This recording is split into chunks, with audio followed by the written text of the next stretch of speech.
भोजपुरी खातिन हमनी के भोजपुरी के दूह ना सकी ले जा, भोजपुरी के हमनी के खाद पानी दे सकी ले जा, गवत दे सकी ले जा, लेकिन दूहे वाला काम केहू दोसर करता और वैसा दूहता कि मार सुई बेद बेद के ओकरा के दूह रहल पड़ुए। ये दुर्भाग्य बा, लेकिन वो दुर्भाग्य के दूर करे खातिर अभिषेक जी बड़ी काम करते हैं। नेता है, चुनाव हवे तो कैसे ना हम लड़ब, तू ही बतावा घरे रह के आखिर का हम करब।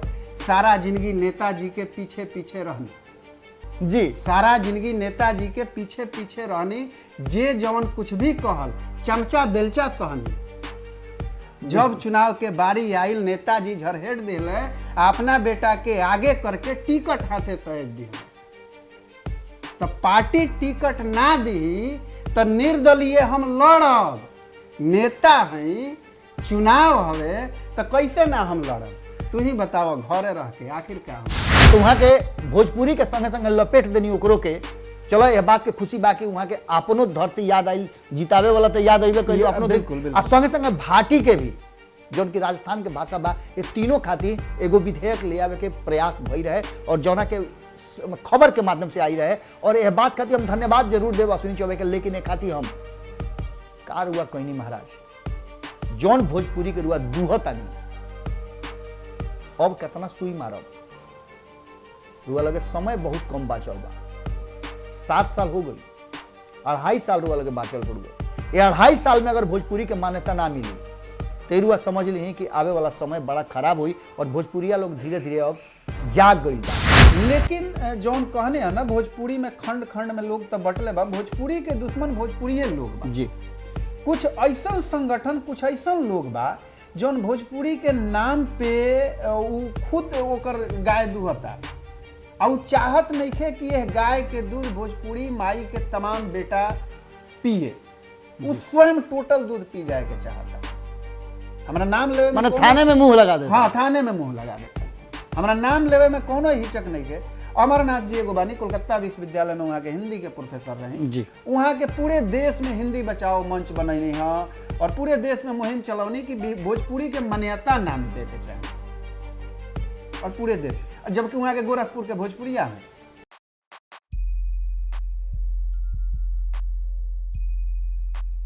गोड़ लागत नहीं हेरा से अभिनंदन बरुआ लोग के इखूटा ठोके हो। और आज रुआ लोग से विशेष बात करे खातिर आइल बनी। आज कोई राजनीतिक चर्चा ना हुई, लेकिन चर्चा बहुत बृहद हुई, बड़ चर्चा हुई, लम्हर हुई। और इतना लम्हर हुई कि रुआ लोग अगर तनिको करेजा में हुब हुई तो आपन आपन खूंटा मजबूती के साथ गाड़ करके एक एक पगहा में बांधे खातिर तैयार हो जाए। आज भोजपुरी के बात हुई, और भोजपुरी के खाली बात काहे हुई, बात वो सब के हुई जौन बिहार में बोलल जाला। लेकिन भोजपुरी के विशेष बात करे के पीछे एगो कारण बा। कारण ही बा कि रुआ लोग से निहोरा होके, आग्रह होके, निवेदन होके, जौना भाषा में रुआ यह बात के समझ सकीले वो भाषा में हम बोल के थक गई। नहीं, भोजपुरी दुनिया में 25 करोड़ लोग के द्वारा बोलल जाला। ये भाषा के जौन व्यवहार बा, वो व्यवहार के कहल जाला कि सबसे निपुण व्यवहार। घर में जब नया कनिया आवेले तो ओकर जौन संस्कार होला वो परिवार से अइबे करेला, मतलब ओकरा अपना परिवार से। लेकिन ससुराल के परिवार से जौन ओकरा के संस्कार दियाला, वो संस्कार ओकरा में अस्थायी रह जाला। भोजपुरी ऐसने भाषा हो, एकरा के रुआ जैसे अपनाइब नु, रुआ हीरा में जाके बैठ जाला। और ये भाषा में मैं ना होला, ये बात के दुनिया में केहू प्रमाणित करके देख ले। और कोनो ऐसा भाषा नहीं के, वाहिद ऐसा भाषा ई बा भोजपुरी जना में हम होला, यानी एकच के बात ना करे, सबके बात करेला। और यही से सब भाषा के सरदार हो। आज यह भाषा से जुड़ल एक संघर्ष करे वाला, और संगे संगे ये भाषा में माटी में समा समा के कोड़ के अब भोजपुरी के ऊपर ले आवे वाला, ये पौधा में रोज पानी देवे वाला एगो शख्स हमरा साथे बाड़न। और इस सौभाग्य बात खूटा ठोक के कि अब पहला हाली और आज से हम अभियान के शुरुआत करते हैं। रुआ लोग से कहले रही कि खाली या खबरें ना सुनाई, रुआ लोग के और भाषा और बात और व्यवहार, अलग अलग क्षेत्र के बात रुआ लोग तो लेकर पहुंचावे की कोशिश करब। वही कड़ी में आज हमरा संगे परिचय के मोहताज नहीं थी यहाँ के अभिषेक भोजपुरिया जी बानी हमारा साथे, और खास करके भोजपुरी खातिर जौन यहाँ के कैले बानी उरुआ लोग से लुकाइल नहीं खे, चाहे फिल्म होखे, कविता होखे या फिर संघर्ष होखे।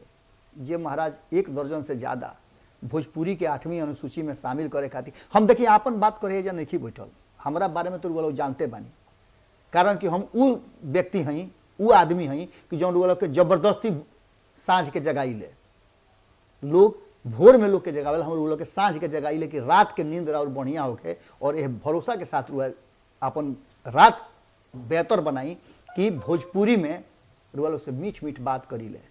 अब आज अभिषेक भोजपुरिया जी से जौन बात हुई वो यहाँ के हवाले हम सब कुछ कह देव, बस खाली हम एजा बैठ के सुनब, कारण कि हमरो ढेर दिन सुनला हो गई मीठ भोजपुरी और भोजपुरी में का कुल हो रहल बा। कारण कि रुआ लोग हमरा के मौका देत कहाँ बानी, रुआ तो बिहार के राजनीति देश के राजनीति में फंसा के अझुरा के हमरा कैसन पैरा में डलले बानी कि हम अपना भोजपुरी के दुलार प्यार करे खातिर 2 लाइन लिखी ले, लेकिन संपर्क कम नहीं भइल। रुआ मालूम बा कि जब यात्रा में निकल रही हम तो कई राज्य के यात्रा में हम भोजपुरी के ओझो गहवले बानी, गमकवले बानी, यह बात के रुआ लोग जानतानी। आज अब रुआ लोग के हवाले ले आओ तानी और बात करे खातिर हमनी के संगे स्टूडियो में मौजूद बानी अभिषेक भोजपुरिया जी, तो यहाँ के बहुत बहुत स्वागत करब हम। अब रुआ लोग के सामने लेके आओ तानी अभिषेक भोजपुरिया जी के बहुत बहुत स्वागत बा और खुटा ठोक पे। प्रणाम बा रउरा के, साथे साथे प्रणाम बा भारत लाइव के तमाम श्रोता दर्शक के।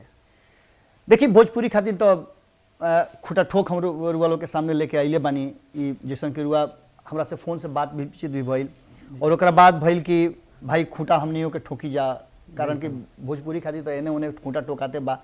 आम जनता के जगावे खातिर एगो अभियान हमनी के चलावल जाओ, और ये अभियान के रुआ चूँकि भोजपुरी खातिर संघर्ष लगातार कर रहल बानी, भोजपुरी के जीवित रखे खातिर, जिंदा रखे खातिर और एकरा के अधिक से अधिक लोग तक पहुँचावे खातिर और प्रयास बा, ओकरा के सबसे पहले तो बहुत बहुत सराहतानी। और खूंटा ठोक के दर्शक खातिर ई कोनो नया नहीं खे। सबसे पहले तो रुआ से शुरुआत करिए कि रुआ भोजपुरी के प्रति जौन राउर प्यार बा, भोजपुरी के प्रति समर्पण बा, एकर शुरुआत कहाँ से भई रहे? एकर शुरुआत अगर हम कहें तो चूँकि हमारे बाबूजी जौन रही जी, स्वर्गीय प्रोफेसर वैद्यनाथ विभाकर जी, वहाँ के भोजपुरी और हिंदी के साहित्यकार रहे जी, देश विदेश सगरे भोजपुरी के लेके गईनी और एगो अपन नाम, अपन उपलब्धि पूरे दुनिया में हासिल कैनी। तो वहाँ के भोजपुरी भारती संस्था के स्थापना कैली 1984 में जी, और ओजक से गांव जवार में घूम घूम के भोजपुरी बोले वाला, भोजपुरी लिखे वाला लोग के जोड़त गईनी, कवि साहित्यकार के जोड़त गईनी, एगो बृहद संगठन बनल जौन आज भी कार्यरत बा, आज भी काम कर रहा बा। तो ओकरा तहत हमने के छोट रहे सब तो बाबूजी के साथे कवि सम्मेलन में जाए के मौका मिले। ओकरा बाद पढ़त पढ़त जब हमने 4 भाई में जब हमरा ग्रेजुएशन करे के जब समय आई तो बाबूजी सब कर विभाग बंटले रहे, ओमे हमरा हिस्से आयल भोजपुरी कि तहरा भोजपुरी। तो रुआ छोट है कि बड़ है? 3 नंबर है। अच्छा 3 नंबर है। कहल जाला कि सबके हिस्सा में सब कुछ आवेला, लेकिन जे छोट होला और यहाँ के नंबर 3 में बानी, यानी कि छोटे मान के चली, तो यहाँ के हिस्सा में बाबूजी के जौन लेगेसी रहे, जौन बाबूजी के विरासत रहे, ओकरा के संभाले के मौका मिलल जी। और ये सौभाग्य बहुत कम लोग के मिलेला। तो वो जब भोजपुरी आयल तो हम भोजपुरी से अपन ग्रेजुएशन BA में, हाँ BA स्नातक में नाम लिखवा लेनी। ओजक से हमार कारवां जवन बा भोजपुरी के शुरू, ओकरा बाद रुआ MA भी कहीं, MA भी कहीं, आप PhD करे के कोशिश रहे, लेकिन का करब, भोजपुरी भाषा के इतना दुलार प्यार मिलला के बावजूद संवैधानिक मान्यता ना मिलला के चलते यहाँ के PG रुक गई, लेकिन वजह से संघर्ष जारी हो गई। PG रुके के औरो कारण रहे कि जब जितना भी विश्वविद्यालय बा, जैसन कि न्यूज चैनल भी मुहिम चलौले रहे, जौन यूनिवर्सिटी में जाई अभी सीट रोक देहल जा रहा बा। हाल फिलहाल में आरा यूनिवर्सिटी में भी बीर कुंवर सिंह, हाँ वो में बीर कुंवर सिंह में रोक देहल बा। वो जग भोजपुरी के तो ये हमारो दुर्भाग्य बा कि जब भी हम जहाँ ई भोजपुरी के दुर्भाग्य बा, राउर दुर्भाग्य तो रुआ तो जब कहल जाला कि अभियान में केहू निकल जाला तो रास्ता दोषी होला, अभियान करे वाला दोषी ना होला। अगर एह तरीका के अगर भारत के सबसे ज़्यादा पवित्र धरती बिहार के अगर चंपारण ना मौका दिले रही गांधी जी के तो आज देश के आज़ादी में हिस्सा ना हो। तो गांधी जी तो अपना अभियान में चलिए दिल, लेकिन रास्ता उनका के बिहार दिलस और यह शुरुआत भई। तो सबसे पहले हुआ जैसन कि हमरा जानकारी बा वर्षों से हमनी के एक दूसरा से जुड़ल बनी जा, थिएटर के शुरुआत हुआ लगभग 2000 से पहले ही हो गई रहे। 1999 में हम पहिल का थिएटर के शुरुआत कैनी। दिल्ली के जो मुख्य रामलीला मंच बावे जी, ओ जगह हनुमान के रोल करे वाला एगो कैरेक्टर प्रमोद कुमार वो हमरे गांव से रहा जी।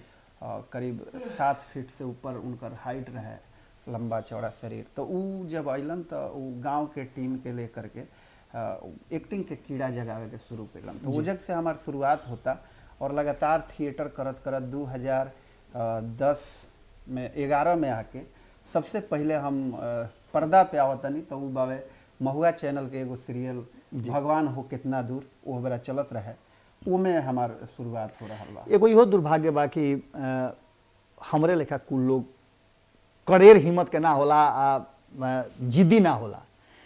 महुआ चैनल बंद हो गई बा, ओकरा पीछे कारण भोजपुरी के कलाकार के कमी नहीं है, ओकरा पीछे बाकी भोजपुरी चाहे वाला, भोजपुरी के प्यार करे वाला, दुलार करे वाला और हेजा बसा के रखे वाला लोग में कमी बा, जौन की नीमन चीज जौन देखल ना चाहेले। और खास करके चैनल के एगो आपन जौन स्तर बा वो स्तर हुआ गिरा ना सकेला। जिसे हुआ जानता नहीं कि भोजपुरी खातिन हमनी के भोजपुरी के दूह ना सकीले जा, भोजपुरी के हमनी के खाद पानी दे सकीले जा, गवत दे सकीले जा, लेकिन दूहे वाला काम केहू दोसर करता और वैसा दूहता कि मार सुई बेद बेद के ओकरा के दूह रहल पड़ुए। ये दुर्भाग्य बा, लेकिन वो दुर्भाग्य के दूर करे खातिर अभिषेक जी बड़ी काम करतनी। अभिषेक जी सिर्फ सिनेमा से ना, सिर्फ अपना कविता से ना, शॉर्ट फिल्म से ना, हालांकि अवार्ड तो यहाँ के बहुत सारा मिलल, लेकिन इस सब में सबसे बड़ जो अभिषेक जी के उपलब्धि बा आज वही खातिर यहाँ के साथे हम बैठल बानी। और ये हमार भी सौभाग्य बा कि इस संघर्ष के एक समय रहे जना करी हम खूब संघर्ष करत रही और संघर्ष से हमारा जीवन के हिस्सा हो गई रहे। और रुआ के सबके पता बड़ुए कि हम अपन जितना खबर रहे सब भोजपुरी में करत रही। हमार प्रण रहे कि जब तक ले मान्यता ना मिली, भोजपुरी के 8वीं अनुसूची में शामिल ना करिए, तब तक ले हम भोजपुरी में मैं खबर करब। लेकिन ओकरा बाद रुआ लोग के निहोरा भइल कि रुआ भोजपुरी के जीवित रखी, जियाई, कान्हा पर लेके ढोई, लेकिन हिंदी में खबर करब तो अधिक लोग के तक खबर पहुंच सकेला। लेकिन आज भी खूंटा ठोक चैनल खास करके भोजपुरी और क्षेत्रीय भाषा खातिर डेडिकेटेड बा। अब हम आगे जौन अभिषेक जी से बैठक के दौरान बात करब, वो बात बा कि फिल्म के माध्यम से यहाँ के कैसे संदेश दिले और फिल्म में आवे के कैसे यहाँ के शुरुआत भइल और अब तक कितना फिल्म यहाँ के कैनी और एकर माध्यम क्या रहे। तो एकरा विषय में हमने की जानकारी ले जाओ। ओकरा अलावे अभी बहुत सारा बात बा, कुछ ऐसा बात यहाँ लगे बा जौन बात रुआ सुन के फक से मैंने बात करते करते मैं अंगुरी रुआ टप से दांत में धोले, ऐसा ऐसा कुछ बात यहाँ लगे बा। तो शुरुआत रुआ फिल्म के कैसे भई रहे? थिएटर के बाद जब हम सीरियल कहनी, हाँ सीरियल कहनी, सीरियल से पहले संजोग से पटना जब हम आईनी तब पटना आइला के बाद थोड़ा ज़्यादा एक्टिव हो गए जी। पटना आईनी हम इंजीनियरिंग करे जी, कंप्यूटर हार्डवेयर नेटवर्किंग करे खातिर। तो ये जगह हम कुछ ज़्यादा एक्टिव हो गए नहीं। फिर बाबूजी कहने जे ये सब तू छोड़ दो, तू पढ़ाई लिखाई पे ध्यान दो। तो फिर हम अब कलाकार मन जौन बा कहल बा कि लय लव लू लकवा बाई ये सब मरले पर जाई, तो ऊ हमरा से भागत ना रहे। तो हम कहनी जे ना हम यही में अपन कैरियर बनाए। तो वो जग से हम लगातार जेने तेने ऑडिशन देवे लगनी और यही ऑडिशन के दरमियान 2011 में महुआ चैनल पे के जौन सीरियल रहे भगवान हो कितना दूर जी, पटना रेडियो स्टेशन में एगो कार्यरत बने अंजू जी, वहाँ के फ़ोन आयल कि अभिषेक ऐसे ऐसे बात बा से तारा एगो रोल करे के बा जी। हम जे ये हमारा खातिर सौभाग्य बा। और ओ जग से शुरुआत होता। फिर हमने के मजनू मोटर वाला ओमे कुणाल तिवारी हीरो बारन, ऊ कहनी संतोष मिश्रा जी के डायरेक्शन में। ओकरा बाद ओमे छोट रोल ही रहे हमार। ओकरा बाद फिर ओम प्रकाश यादव जी सजना मंगिया सजाइदा हमार, अरविंद अकेला कल्लू के ओमे लीड बारन, नेहा श्री हीरोइन बारी। तो ओमे हम काम कैनी। ओकरा बाद कई फिल्म बा जौना में हम पर्दा के पीछे से काम कैनी। एगो पौराणिक कथा पे आधारित सारंगा सदा वृक्ष फिल्म बा, कुमार रंजू ओमकर निर्देशक बानी। ओ में हम माने कैमरा के पीछे से काम कैनी।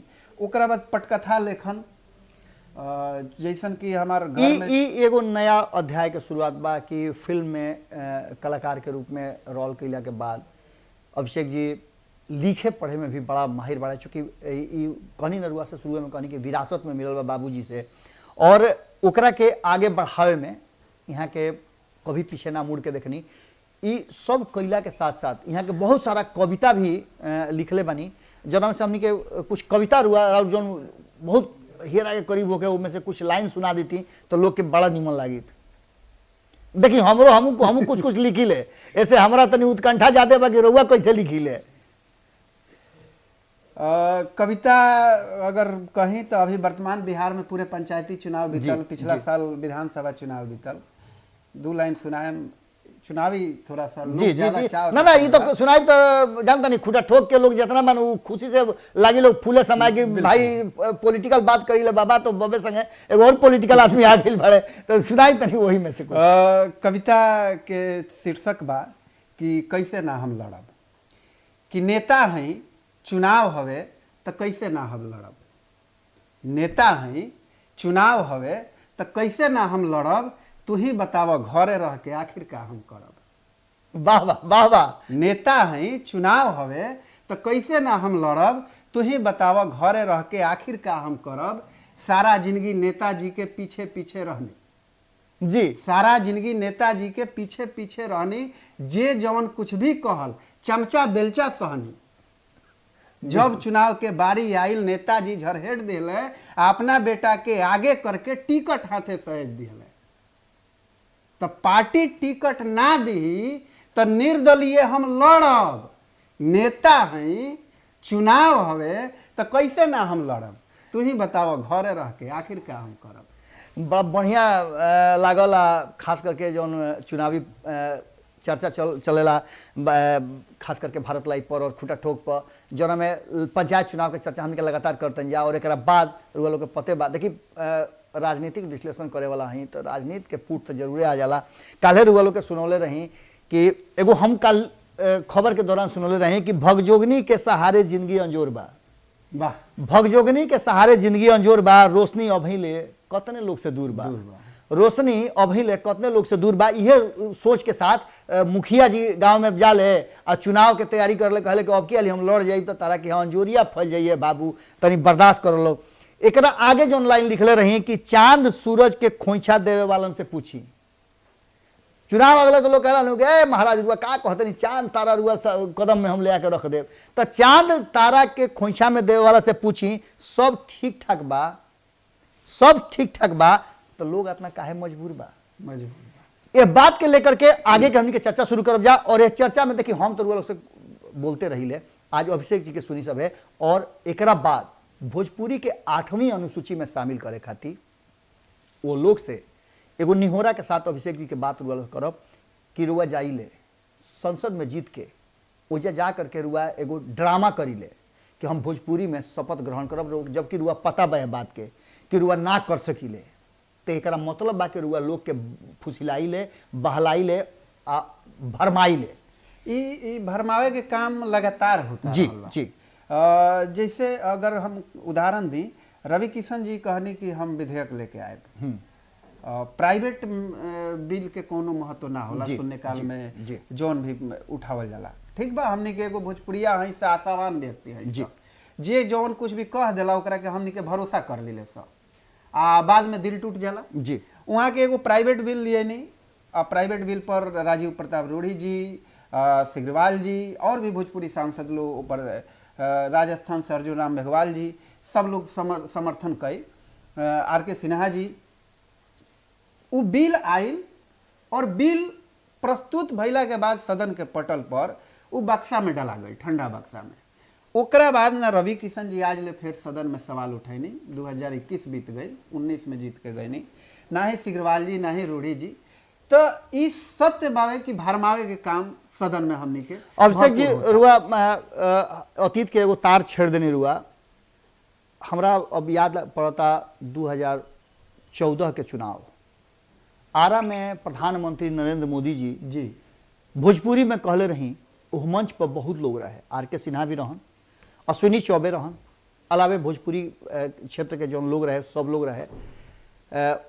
ओजा वहाँ के भोजपुरी में कहले रही कि का हाल बा, बिल्कुल भोजपुरी खाली का हाल भव नहीं खे, कतना खराब हाल बा भोजपुरी ए स्थिति में बा। और संगे संगे और बात कहब कि जैसे ही अश्विनी चौबे जीत करके आई रहन तो सबसे पहला निहोरा उनका से हम हाथ जोड़ के कैले रही, और यह बात के लेकर के अर्जुन नाग मेहवाल से मिलल भी रहन।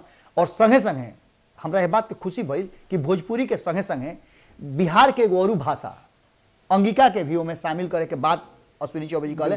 कारण कि एगो बात समझ ली, अश्विनी चौबे जी के भले भोजपुरिया लोग जितावत होके, लेकिन हई तो वहाँ के अंगिके वाला अंगिके, तो वहाँ के भोजपुरी के संगे संगे लपेट देनी ओकरो के। चलो यह बात के खुशी बाकी वहाँ के अपनो धरती याद आई, जितावे वाला तो याद अबे कहियो अपनो। आ संगे संगे भाटी के भी जौन की राजस्थान के भाषा बा, ये तीनों खातिर एगो विधेयक ले आवे के प्रयास भई रहे और जौना के खबर के माध्यम से आई रहे। और यह बात खातिर हम धन्यवाद जरूर देव अश्विनी चौबे के, लेकिन एक खातिर हम कार हुआ कहनी महाराज, जौन भोजपुरी के रुआ दूहतानी अब कितना सुई मारब, रुआ लगे समय बहुत कम बाचल बा, 7 साल हो गई, 2.5 साल रुआ लगे बाचल पड़ुए। ये 2.5 साल में अगर भोजपुरी के मान्यता ना मिली तो रुआ समझ ली कि आवे वाला समय बड़ा खराब हुई। और भोजपुरिया लोग धीरे धीरे अब जाग गई बा, भले ही अलग अलग खंड में बटल बा, लेकिन जाग गई बा। और खास करके अगर बात कर जाओ तो अभिषेक जी जैसे लोग अलग अलग माध्यम से कई हाली जंतर मंतर से लेकर के आरा होके छपरा होके सब जगह आंदोलन करके लोग के जगावे के कोशिश करता नहीं। और फिर यहाँ के आंदोलन में जा रहा बनी दिल्ली आंदोलन रुआ करीब 1 दर्जन से ज्यादा कहीं लोग के जगावे कोशिश करी। आगे का कैसे करे के बा? हमनी के 2015 पहलका हमनी के धरना प्रदर्शन कनी सब भोजपुरी जन जागरण अभियान के बैनर के तहत। ओकरा पहले तमाम संगठन, पूर्वांचल मोर्चा बा दिल्ली में जी, पूर्वांचल एकता मंच भाई शिवजी सिंह जी, वहाँ के भी कई बार मतलब बेजोड़ धरना प्रदर्शन। ओकरा पहले भी विश्व भोजपुरी सम्मेलन और तमाम संगठन मिल के धरना के माध्यम से, अनशन के माध्यम से लगातार मांग करत आइल बा। लेकिन हमनी के 2015 में जितना हमनी के भोजपुरी से पढ़ल लिखल लोग रहे, सबसे पहले वो हमनी एकजुट भइनी सा।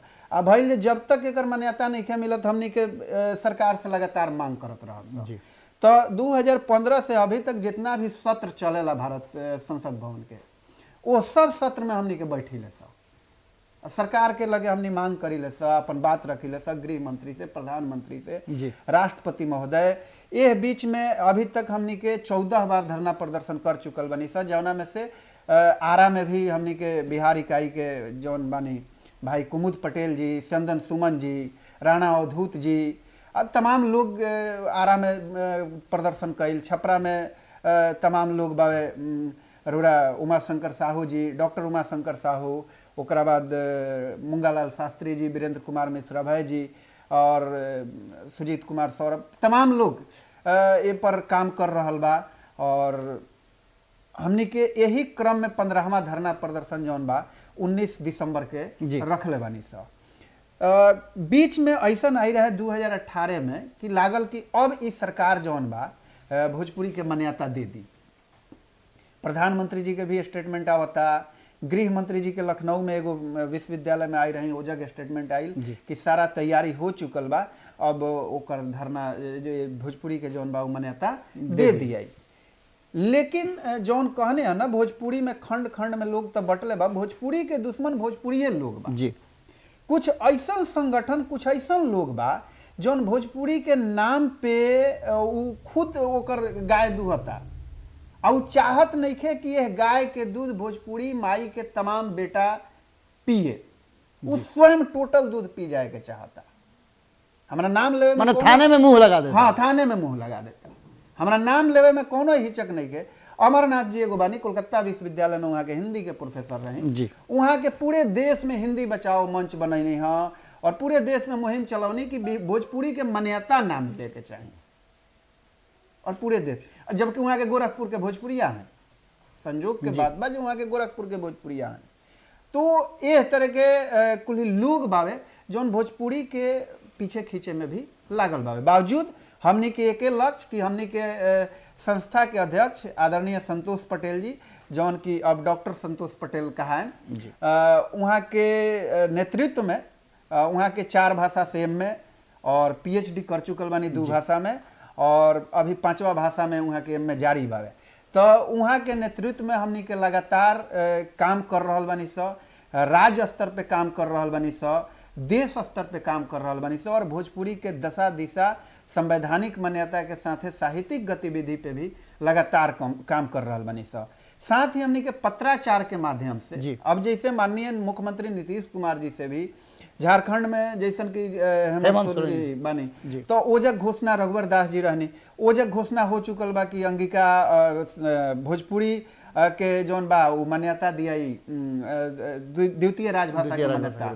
साथ में हमने बिहार सरकार के भी पत्राचार कर रहा बानी सा कि ठीक बा, भारत सरकार के पाला में रूड़ा गेंद भेज दिले बानी विधेयक पास करके विधानसभा से, लेकिन द्वितीय राजभाषा के दर्जा देवे के अधिकार तो राउर बा। बिल्कुल। तब माननीय नीतीश कुमार जी से हम के आग्रह कर रहा बानी सा कि कम से कम बिहार में भोजपुरी के द्वितीय राजभाषा के दर्जा दे दी, ताकि ऐसे रोजगार के अवसर पैदा हुई। बहुत लोग नीतीश कुमार जी और नीतीश कुमार जी के साथे जातीय जनगणना पर जितना भी बात चल रहा बड़ुए, ओकरा खातिर बिहार सरकार अपना दम पर जातीय जनगणना करावे खातिर तैयार बा। बहुत बढ़िया बात कहनी अभिषेक जी कि जब इस सब कुछ हो सकेला, रुआ अधिकार क्षेत्र में जौन बात बा, अगर रुआ चाहब तो भोजपुरी के अगर द्वितीय भाषा के मान्यता दे दे तो ओकरा से फायदा ये बा और एकरा से रास्ता खुल जाई। कारण कि अगर गोतिया पटीदार बगल में होखे, कतनो दबंग होखे, लेकिन राह ना रोक सकेला, समाज रोके ना दी, रुआ आगे बढ़ी ना, रुआ पहले दे के तो शुरू करी। अगर मान्यता दे तनी तो पूरे भोजपुरिया लोग जौन बा हाथ पल्ली रोड़ा के, हाथ पर फूल जे तरह रख के ऊपर उछालल, एगो भोजपुरी आयोग रहे ओकरो के तरुआ नहीं खिंचला, ओकरो के बंद कर देले बानी। कम से कम एगो सम्मान तो रहला भोजपुरिया लोग में। हम कई लोग के निवेदन रही हमनी के मुख्यमंत्री जी से कि भोजपुरी अकादमी जौन बा वो अभी शिथिल अवस्था में बा, ओकर वर्तमान में केहू अध्यक्ष नहीं के, ना ही प्रकाशन के काम हो रहल बा।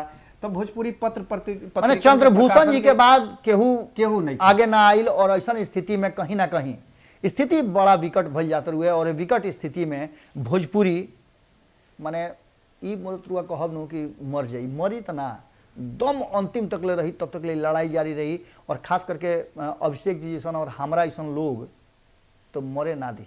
जनगणना के बात कहने तो हम एगो जिक्र रोरा चैनल के माध्यम से कल चाहब, तमाम भोजपुरिया लोग से हम आग्रह करब कि जौन जनगणना होके जाता वो में एगो कॉलम बावे भाषा के, मातृभाषा के। रोरा लोग इनसे ये निहोरा रही कि जब जनगणना कर्मी जे भी रोरा शिक्षक या जे भी जाता, उ रोरा से पूछत रहे कि राउर मातृभाषा का हो, तो रोरा जोड़ दे के वो कॉलम में भोजपुरी लिखवाइब।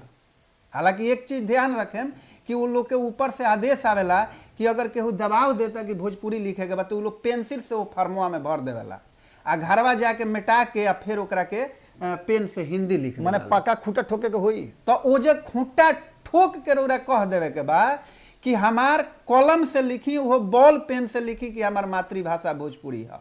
ये आधार पर और जनसंख्या जौन बा वो काउंट हुई। हमनी के साथ एगो दुर्भाग्य इहो बा कि हमनी के मातृभाषा भोजपुरी है, वो जग लिखवावत नहीं सा हिंदी। बिल्कुल बिल्कुल रुआ सही बात कहनी है। और अभिषेक जी से जौन ऑफ द रिकॉर्ड बहुत सारा बातचीत भइल है, वो बातचीत के दौरान यहाँ के एगो बहुत बढ़िया बात कहनी है, और जौन बात हमरा करेजा में कई दिन से खटकत रहल है कि भोजपुरी भाषा भाषी लोग अगर दूसरा भाषा के लोग या फिर अश्लीलता के छोड़ के सलीलता के तरफ जो लोग आ रहल बा, ओकरा के सहर स्वीकार करी। अगर ऐसा ना भई रही, इतिहास एकर गवाह बा कि वाल्मीकि ना भई रहते आ ना रामायण लिखाई रही। एकरा मतलब बा कि जे लोग अश्लीलता के छोड़ करके जे पहले दुहत रहे अब दुहाई छोड़ देले बा, आ चाहता कि हम गाय के पोसी पाली और एकरा के सम्मान के साथ दी रखी, कपार पर लेके ढोई, तो वो लोग के जरूर अपना समाज में शामिल करी। हालांकि शामिल करे के राउर अधिकार कहाँ बा, लेकिन वो लोग के साथ जुड़ल रही। और खास करके जो लोग भोजपुरी खातिर काम कर रहा बा, कुछ लोग के नाम यहाँ के बताइनी है, हम नाम ऐसे नहीं बतावत कि बहुत लोग विवादित बयान देते रहेला, विवादित बयान लेकिन अथाह लोग बिल्कुल बिल्कुल, लेकिन एक चीज के लेकर के और खास करके भोजपुरी के अगर रुआ भोजपुरी में ओढ़तानी, बिछावतानी, पहनतानी, खातानी, खियावतानी, तो इतना जरूर बा कि भोजपुरी खातिर ये खाली जरूर सोचब, लजाई मत, डेराई मत, हुंकार के बोली कि हम भोजपुरिया हैं। रौरा लोग इनसे हम ई निहोरा करब कि 19 तारीख के जौन भोजपुरी के संवैधानिक मान्यता के मांग खातिर दिल्ली के जंतर मंतर पर धरना जौन रखल बा, ओमे हम चाहब कि ओह दिन तमाम भोजपुरिया जनमानस जे जहाँ बावे, अगर नइखे पहुँचत हो जग, तो ओह दिन प्रधानमंत्री के ट्विटर हैंडल पे, गृह मंत्री के ट्विटर हैंडल पे, पीएमओ पे अपने सबन जाई आ एगो ट्वीट करी, सरकार से मांग करी, एगो ट्रेंड चला दी, चूंकि आजकल ट्रेंडिंग हैशटैग चला दी, ट्रेंडिंग करे लगे, ताकि सरकार के भी लागे कि ना भोजपुरिया जहाँ बारे हैं वो ठीक बा, अन्य आंदोलनकारी के तरह पटरी नइखन उखाड़त, रोड जाम नइखन करत, लेकिन एकर अर्थ ई ना भइल कि जवन लइका ना रोवे उ दूध ना पिएला। ई बात माई के बिल्कुल ना बुझे के चाही कि उ नइखे रोवत तो ओकरा भूख नइखे लागल। भोजपुरिया जहिया जाग जई हैं ओह दिन पूरे देश में भोजपुरी खातिर उथल पुथल मचा दी हैं। तो ऐसन हमरा आशा बा, चूंकि भाषा के प्रति वर्तमान सरकार जौन बा, केंद्र सरकार वर्तमान पार्टी के, वो हमेशा से सजग रहल बा जी। तो एगो निराशा तो हमनी के होला, हर सत्र के बाद जब ऊपर चर्चा ना होला तो दिल में बहुत निराशा पैदा होला, लेकिन फिर अगला उम्मीद ई रहेला कि ई सरकार हमनी के आज न तो काल बात सुनी। तो ये आशा के साथे रौरा दुआरी हमनी के फिर बैठत तनी सा और रौरा से लगातार मांग करत रहब सा। तो रौरा लोगिन भी वो दिन ट्विटर पे जहाँ भी रही हैशटैग चलाई, भोजपुरी के संवैधानिक मान्यता दी और प्रधानमंत्री गृह मंत्री से मांग करी। जहाँ तक अश्लीलता के कहने है कि सबके वाल्मीकि जी ना लिखती, सर हम इतना भक्का है कि अगर हमारा शरीर में घाव हो जाए तो हम ओकर इलाज करें, बिल्कुल काट के फेंके, बिल्कुल बिल्कुल, बहुत बढ़िया बात, तरह के गीत बहुत गावता, बहुत बढ़िया बात, ना समझी में गौलस या ज्यादा चर्चित हो जाए खातिर रातों रात गौलस, चाहे जे गति गौलस, ओकर अर्थ ही ना भइल जे ओकरा के हम समाज से बहिष्कृत करी, ओकरा से ही निहोरा कर सकतनी, ओकरा से ही कहीं कि बाबू ऐसे तू अपना माई बहन के बीच में नहीं का सुन सकत, वही तरह तू दूसरा खातिर काहे गइब, ओकरा के सुधारल जा। बिल्कुल बिल्कुल। देखिए बहुत सारा बात भइल अभिषेक जी से। 19 तारीख के यहाँ सभे के खाली फिर से जंतर मंतर पे धरना प्रदर्शन बा और भोजपुरी खातिर मान्यता खातिर एकरा के धरना प्रदर्शन में कहीं, एकरा के यज्ञ कहीं कि भोजपुरी खातिर यज्ञ करे जा रहल बनी 19 तारीख के फेरे खाली यहाँ सभे यज्ञ लगातार जारी बढ़ुए, अलग अलग जौन संगठन बाड़े वो यज्ञ में शामिल होता रहे। ओकरा में भोजपुरी जन जागरण अभियान के तहत यहाँ सभे भी यज्ञ कर रहल बनी भोजपुरी के 8वीं अनुसूची में शामिल करे खातिर। वो जानते नहीं कि यज्ञ के जौन आहुति होला ओकरा से वातावरण शुद्ध होला, तो शायद हो सकेला कि संसद के वातावरण शुद्ध होके और से भोजपुरी के मान्यता के जौन कागज बात ऊपर आ जाए। लेकिन ये सब बात के बीच में हम ओह जन जागरण अभियान जो चल रहा बुढ़ुआ और ये धरना प्रदर्शन के पहले भी एक हम चाहब कि 1-2 हाली रुआ लोग से और बात करी और हैशटैग के हमनी के जौन मुद्दा बा वो मुद्दा के भी हम अगला जब अभिषेक जी से बातचीत करब। अब ये बातचीत के सिलसिला हमेशा जारी रही। बस उतने बात रुआ लोग से कह के हम विदाई लेब कि आसरा के दियरी कभू पजाए मत दी सब है, भोजपुरी के तेल से ओकरा के लहलाए दी सब है।